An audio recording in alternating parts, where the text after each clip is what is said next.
नमस्कार. DS4 Marathi news चॅनलमध्ये स्वागत आहे. येवला तालुक्यातील सावरगावची ग्रामसभा आज चांगलीच वादळी ठरली आहे. गावात सुरू असलेल्या विकास कामांच्या पारदर्शकतेवरून आणि अधिकाऱ्यांच्या अनुपस्थितीवरून ग्रामस्थांनी अक्षरशः प्रश्नांची सरबत्ती केली, ज्यामध्ये महसूल अधिकाऱ्यांची चांगलीच दमछाक झाल्याचे पाहायला मिळाले. सावरगाव ग्रामपंचायतीची ही ग्रामसभा महसूल अधिकारी राहुल पगारे यांच्या अध्यक्षतेखाली घेण्यात आली होती. मात्र सभेला आवश्यक असलेले कामगार, तलाठी आणि विविध विभागांचे प्रमुखच गायब असल्याने ग्रामस्थांनी आपला संताप व्यक्त केला.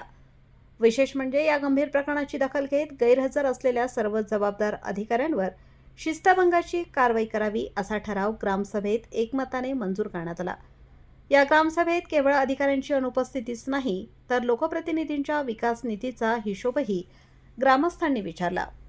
खासदार आणि आमदार निधी नेमका खर्च कुठे झाला आणि काम न करताच बिले काढणाऱ्या कंत्राटदारांची चौकशी कधी होणार असे जळजळीत प्रश्न ग्रामस्थांनी उपस्थित केले. याशिवाय गावातील दारू विक्रीला आळा घालणे, विधवा, निराधार महिलांना घरकुल योजनेचा लाभ देणे आणि तंटामुक्तीच्या सभा नियमित घेणे असे अनेक महत्त्वाचे ठराव या सभेत एकमताने मंजूर झाले आहेत. पोलीस संरक्षणात पार पडलेली ही ग्रामसभा सावरगावच्या कारभारावर प्रश्नचिन्ह उपस्थित करून गेली आहे. आता यावर प्रशासन काय भूमिका घेते हे पाहणे महत्त्वाचे ठरेल. DS4 मराठी न्यूज चॅनलसाठी दीपक सोनवणे, येवला. घर पडून जायला मी रस्त्यावर घर बांधलेलं आहे. मला फार सोडून नाही, रस्त्यावर आहे मी. मला घरकुल सांगतो मी मस्त खायला, पण मला घरकुलच यायचे. माझा घर रस्ता नाही, माणूस वाला नाही. माझ्या माणसाला 4-5 वर्ष जिजाबाई विंदास वाघ, जिजाबाई विंदास वाघ. आता मला कोर्टाचाच निर्णय लागला डायरेक्ट. मला 2 दिवसामध्ये सांगायचं. मला 2 दिवसात मला जागा खाली झाली नाही तर मी डायरेक्ट कोर्टामध्ये तुमच्या गुन्हा दाखल करू शकतो. मला काय माहिती, मला पण माहिती सगळं. ठीक आहे.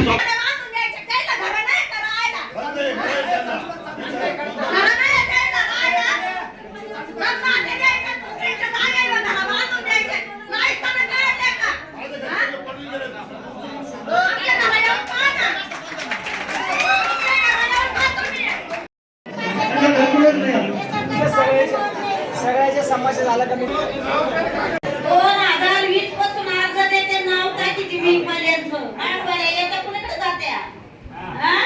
मागवलीची काय परिस्थिती एवढ्या लोकांनी सांगावं गावच्या. दिलीप सपना वाघ. आम्हाला घरकुल नाही, आम्ही हातावरचे वावर नाही, आम्हाला लहान लहान पोरं आहे. पावसामध्ये आम्ही इकडे तिकडे फिरते, आमच्या घरामध्ये पोरं झोपायला जागा नाही, आम्ही इकडे तिकडे राहते, दुसऱ्याच्या घरी झोपड्यामध्ये राहते. खायला काय नाही, आम्ही हातावरचे, आम्ही कुठं जायचं, आम्ही कुठं काय करायचं, आम्हाला वाचता लिहिता नाही येत. आले ते आम्ही, पण आम्हाला काय करूनच नाही देते ते, आम्हाला हाकलून देते ते. नाही सर, पण आमच्या मागे कोणी येतं, कोणीच नाही येत. त्यांचं तेच पाहते. मग आम्हाला कोण करून देणार आहे? आम्ही हातावरचे. तुम्हाला का आम्ही सांगितलं का असं म्हणते ते लोक? कोणाकडे जायचं आम्ही? राहुल बबन भुजबळ, राणा सावरगाव. भुजबळ वस्तीचा रस्ता आम्ही अर्ज 2024 केला होता. तो रस्ता आजपर्यंत झालेला नाही, पण कागदपत्री झालेला आहे. तर पैसे पण निघाले आहे अशी माहिती आम्हाला ग्रामसेवकने दिली. पाईपलाईन पण आम्हाला ते पाण्याची पाईपलाईन पण झालेली, पण पाणी अजून येत नाही. आमची जे वाडा क्रमांक 1 पवार वस्ती येवला मनमाड रोड इकडून पाईपलाईन झालेली, म्हणजे ती कागदपत्री झालेली, ती ऑन रेकॉर्ड मध्ये कुठंच तिचं काम झालेलं नाही. कारण की त्यांनी बोलले का असे 25 ते 30 घरांचे नाव घेतलेले. पवार वस्ती ती बुरुक सोनवणे असे व्यक्ती आहे. आणि घरकुलाच्या अनेक योजनांमध्ये प्रत्येकाने आता सेल्फ सर्वे मध्ये नाव घेतलेले. प्रत्येकाचे जवळपास 200 रुपये त्यांनी गोळा करून घेतलेले. आमची स्वतःची जागा असून दुसऱ्याला जागा, म्हणजे आमच्या जाग्यावर घर बांधून दिलं.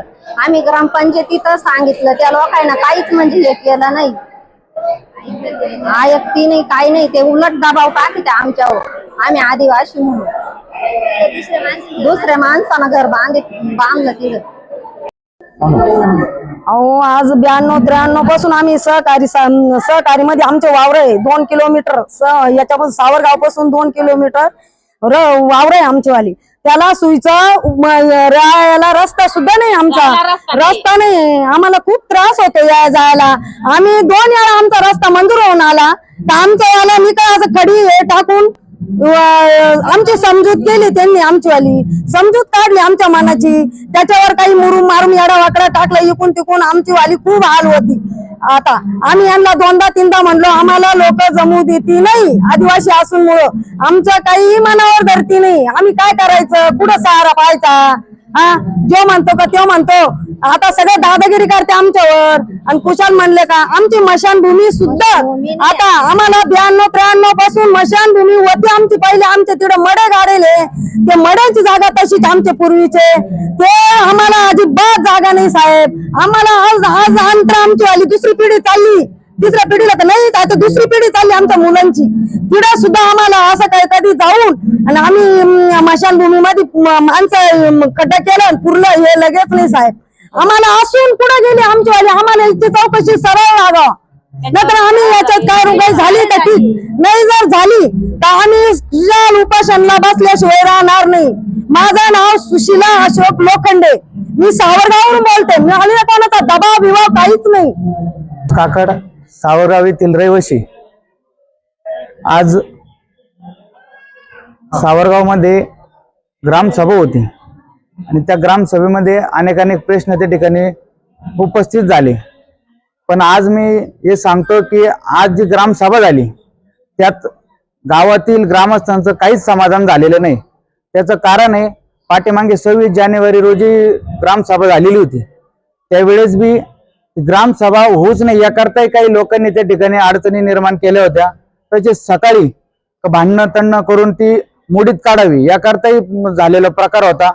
जो कॅमेरामॅन या ठिकाणी बोलवलेला होता त्यालाही मारण्यात आलं होतं. पण आम्ही त्या ठिकाणी शांतता बाळगून, का 30-40 वर्षामध्ये, आता माझं 27 वर्ष वय, पण पाठीमागचे आमचे वडील ते सांगतात की कधीच झालेली नाही ग्रामसभा आणि आमच्याही पिढीनं कधी पाहिलेली नाही. पण आमच्या पिढीत तर मी म्हणतो की पाठीमागे नाही सांगता येणार कधी झाली कधी नाही, पण आमच्या पिढीत तर मला नाही वाटत की अजूनपर्यंत झाली होती.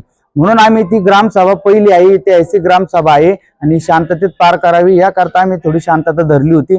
आणि त्या दिवशी ती ग्रामसभा व्यवस्थितपणे शांततेतपणे आम्ही पार पाडली. त्याही ठिकाणी ग्रामस्थांचे जे काही प्रलंबित प्रश्न होते, जे खरंच गरजू आहेत त्यांना घरकुल दिलेले नव्हते, जो कामाचा विकास फक्त कागदावर दाखवलेला होता तोही त्या ठिकाणी प्रत्यक्षात झालेला नव्हता, असे अनेक प्रश्न त्या ठिकाणी होते. आपल्या ग्रामपंचायतला जे काही जागा आहे त्या जागेत काही लोकांनी अतिक्रमण केलेलं होतं, तोही प्रश्न होता. रस्त्याचे अनेक प्रश्न होते, बाथरूम नाही ते प्रश्न होते. पाण्याच्या पाईपलाईन कागदावर दाखवलेला निधी काढलेला आहे तोही प्रश्न होता, पण ती पाईपलाईनच नाही. तेव्हा कॉकन नळण त्यातून पाणी येणार हा पुढचाच भाग आहे, पण ते सुद्धा त्या ठिकाणी पोहोचलेलं नाही, पण कागदावर दाखवलेलं होतं. अनेक काही स्मशानभूमीचे शेड होते, ते स्मशानभूमीचे शेड तर बांधलेलेच नाहीये, पण ते खाजगी जागेत दाखवलेले आहे.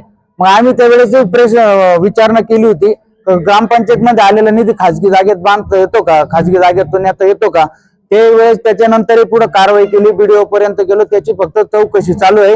कोणीतरी समिती म्हणून 4-2 लोक येतात आणि फक्त उडवाउडीची उत्तर देतात आणि निघून जातात. मुतारी गावात मध्ये आहे तर मुतारीचं त्या ठिकाणी जर बघितलं तर मुतारीच नाही, पण त्याचं पाण्याचं जर बघितलं, मग ग्रामसेवकाला आम्ही ग्रामसभेत जर विचारलं गावात विहिरी किती, तो सांगतो 3 आणि ऑनलाईन अपलोड केलेलं आहे 12. असे जे काही चुकीचे अपलोड केलेले आहे आणि प्रत्यक्षात झालेलंच नाही याची विचारणा केली. आज जर बघितलं ग्रामसभा होती, अजिंठाही काढलेला होता, तलाठ्यापर्यंत, त्यांच्या कर्मचाऱ्यांपर्यंत, आरोग्य विभागापर्यंत, कृषी विभागापर्यंत, सचिवापर्यंत, हे सगळ्यांपर्यंत ती माहिती दिलेली होती. पण आज जर बघितलं तर तलाठी आज गैरहजर आहे, आरोग्य विभागातले काही कर्मचारी त्या ठिकाणी गैरहजर आहे, सचिव गैरहजर आहे, त्याचे कर्मचारी गैरहजर आहे. आणि आज त्यांनी कोणत्याही त्या ठिकाणी आमच्यापर्यंत काही त्या ठिकाणी कारण दाखवलेलं नाही, नोटीस दिलेली आहे की मी या ठिकाणी अनुपस्थिती माझी या कारणास्तव राहील. म्हणून आज आम्ही ग्रामस्थांनी त्यांच्याकडं आज मागणी केलेली आहे आणि त्यांनी तर प्रोसिडिंगला सुद्धा त्या ठिकाणी मुद्दा घेतलेला आहे. पुढे कारवाई होती का नाही होती का कोणाच्या दबावाखाली ती दाबल्या जाते हे नाही सांगता येणार, पण आज प्रोसिडिंगला मुद्दा घेतलेला आहे की त्यांनी शिस्तभंग त्या ठिकाणी केलेला आहे आणि शिस्तभंगाची कारवाई त्यांच्यावर होईल. एक शासकीय अधिकारी असताना अहो मी तर म्हणतो आज जाऊ द्या ग्रामसभेला, पण ते नेहमीच्या वेळेस ज्या वेळेस सर्वसामान्य माणसाला त्यांच्याशी काम पडतं, तलाठीशी पडत असेल, ग्रामसेवकाची पडत असेल, सचिवची पडत असेल, अहो ते तिथंच राहते नाही. अर्धे निर्ध शासकीय जे काही अधिकारी आहे त्यांनी गावात राहायला पाहिजे, तर ते गावात राहिलाच नाही मुळात. आणि जे वेळेवर यायचं ते वेळेवर ते कधी अजूनपर्यंत आम्हाला पाहिलेलं भेटले नाही की ते वेळेवर आले की वेळेवर काम केले. की त्या ठिकाणी जर कॉल केला कोणाची समाजातली ते ज्या कार्यालयापर्यंत आले ते कार्यालयात फोन लावून सांगतात की त्यांना येवल्याला पाठवा, नाही तर एखाद्या प्रस्थापिताचे बंगले पाठवा, एखाद्याचं काम असेल त्याला घरकुल पाहिजे पाठवा त्याला इकडे, त्याला रस्त्याची कोणी जर मागणी केली. अतिशय दबावामध्ये आमच्या गावामध्ये हे सगळं चालत होतं. पण आता कुठंतरी आमच्या 4-2 तरुण पोरांनी थोडं पुढाकार घेतला, 4-2 ज्येष्ठ लोकांनी थोडा पुढाकार घेतला आणि आम्ही या ग्रामसभा चालू केल्या. पण त्या ग्रामसभेत सुद्धा आम्हाला जे काही अधिकारी जे पाहिजे तसे जे काही मनाला समाधान वाटेल अशी उत्तरं त्या ठिकाणी देत नाही, उगेच काहीतरी. आम्ही आज ग्रामपंचायत सदस्याला सरपंचाला त्या ठिकाणी विचारलं, ग्रामसेवकाला विचारलं की गावातले मतदार किती आणि ग्रामस्थ किती, त्यांना ते सुद्धा आकडा सांगता येईना. गावात खरंच कुठं कामं झालेली आहे त्यांना फक्त निधी वाचून दाखवते फक्त की अमुक अमुक निधी झालेला आहे, आणि पण ते कोणत्या जागेवर झालेलं आहे हे सुद्धा त्यांना त्या ठिकाणी सांगता येत नाही. आणि ग्रामसेवकाला विचारलं की फक्त पहिलं म्हणतात की मी आज नवीन आहे, मला पाठीमागचं सांगता येत नाही, मला पाठीमागचं सांगता येत नाही. आणि ज्या गावामध्ये काही संघटना राहतात, तंटमुक्ती असेल, व्यसनमुक्ती असेल, जिल्हा परिषद शाळेवर असेल किंवा आरोग्य विभागाकडे असेल, ज्या काही संघटना राहतात त्या संघटनेवर जे माणसं घेतले, आज जर बघितलं जिल्हा परिषद शाळेवर ज्यांचे मुलंच त्या ठिकाणी त्या जिल्हा परिषद शाळेत शिकत नाही ते पालक समितीवर अध्यक्ष केलेले आहे. अशा व्यसनमुक्ती जर बघितलं त्यात तेच लोक व्यसनी आहे आणि तिथे व्यसनमुक्ती संघटनेवर आहे. तंटामुक्तीवर जर बघितलं अध्यक्ष ज्यांची नगरसेल गटात पूर्ण दारू विकल्या जाते ते त्या तंटामुक्तीचे अध्यक्ष आहे. म्हणजे असे जे काही चुकीच्या बॉड्या त्या ठिकाणी करून ठेवलेल्या आहे आणि काही बॉड्या 25-25 वर्षापासून त्यांच्यात बदलच केलेला नाही. आणि असे बरेच नाव आहे गावातील 5 ते 6 लोकांची नावं तेच त्या सरकारी हॉस्पिटलवर आहे, तेच जिल्हा परिषद शाळेच्या बॉडीवर आहे, तेच तंटामुक्तीवर आहे, तेच व्यसनमुक्तीवर आहे. मग गावातल्या इतर लोकांना काही कळतच नाही का? त्यांना काही त्या ठिकाणी मानपान तुम्ही काही त्यांना देऊ शकत नाही का? कशामुळे फक्त 5च लोक त्यांना फक्त गावातलं कळतं का, असा आमचा प्रश्न आहे.